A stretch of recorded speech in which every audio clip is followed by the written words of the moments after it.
Happy Saturday to you. Brand new update as of the 11 o'clock hour from the National Hurricane Center. Now what's still Hurricane Dorian, a Category 4 storm, is now on the stronger end of a Category 4 status, because of the fact those sustained wind speeds have picked up to now 150 miles per hour. Look at that well-defined eye wall. From one end to the other, the diameter of this eye wall is actually 15 nautical miles at this time. It did slow down a little bit, still moving to the west at about 8 miles per hour. The pressure has been dropping, so again, it's signaling a strengthening storm. As it does continue to make its way to the west, still a little over 400 miles off West Palm Beach there.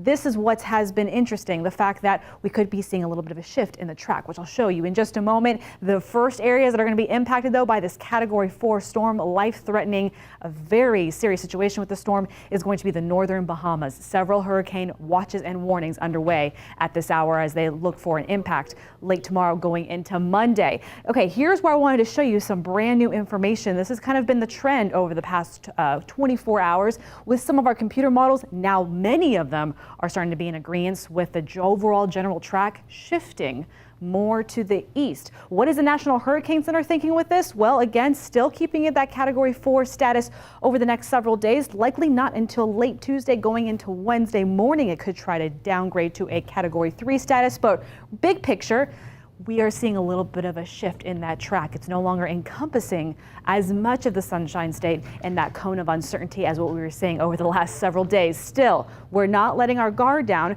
especially in our inland counties, because of the fact, look how wide that cone of uncertainty still is. Still a lot of situations, a lot of different factors to consider with Hurricane Dorian and its potential track as it does get its way closer to the Florida east coastline. It could, again, try to still make its way to the southeast and inland, or it could stay over water altogether with that cone of uncertainty. We'll have brand new updates throughout the day on WTSP.com.